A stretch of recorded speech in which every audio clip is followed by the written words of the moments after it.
सुप्रभात प्यारे बच्चों, welcome to Vimla Devi public school सिल्यारी।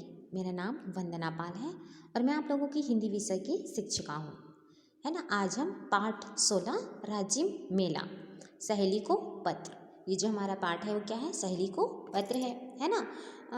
जो इस पाठ में क्या है कि वो अपने राजिम मेला घूमने जाती है अपने चाचा चाची के घर, है ना, और अपने सहेली को पत्र लिखती है।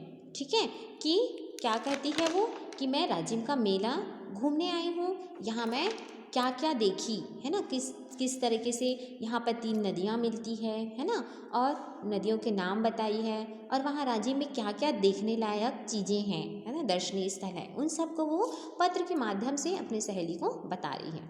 तो आज हम इसके प्रश्नों के उत्तर को देखेंगे बच्चों। चलिए देखते हैं कौन कौन से प्रश्न हैं। प्रश्न नंबर पहला है, यह पत्र कहाँ से लिखा गया है। कहाँ से लिखा गया है ये पत्र, तो इसका उत्तर है यह पत्र शंकर नगर रायपुर छत्तीसगढ़ से लिखा गया है ना। शंकर नगर रायपुर छत्तीसगढ़ से इस पत्र को लिखा गया है। ठीक है, पहले प्रश्न का उत्तर है। फिर प्रश्न नंबर दूसरा देखिए, इस पत्र का मुख्य विषय क्या है। तो क्या है इस पत्र का मुख्य विषय, बताइए। इस पत्र का मुख्य विषय राजिम मेला है ना। वो अपने चाचा चाची के साथ राजिम मेला घूमने गई है, तो वहाँ वो जो चीज़ें देख रही है उसी को वो पत्र पर लिखकर बता रही है ना, अपनी सहेली को। ठीक है, तो इस पत्र का मुख्य विषय क्या है, राजिम मेला। ठीक है, फिर देखिए प्रश्न नंबर तीसरा है, यह पत्र किसने किसको लिखा।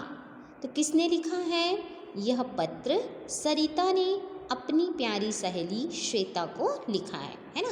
2 फ्रेंड है जिसका नाम सरिता है, तो जो सरिता है ना, वो कहाँ गई है, वही राजिम मेला घूमने गई है, तो उसने अपनी सहेली किसको लिखा है, श्वेता को। ठीक है, सारे पत्र के माध्यम से सारे मेले को किसको बता रही है, श्वेता को। ठीक है, तो 2 सहेलियाँ हैं, सरिता और श्वेता, तो सरिता ने श्वेता को पत्र लिखा है। ठीक है, फिर प्रश्न नंबर चौथा देखिए, राजिम का मेला किस महीने में भराता है ना, किस महीने में यानी कि लगता है। तो किस महीने में लगता है राजिम का मेला, माघ माह में पूर्णिमा को भराता है ना। माघ माह में पूर्णिमा के दिन मेला जो है राजिम का लगता है। ठीक है, फिर अभी आने वाला है, देखेंगे आप लोग। ठीक है, फिर प्रश्न नंबर 5 है, राजिम किन नदियों के संगम पर बसा है।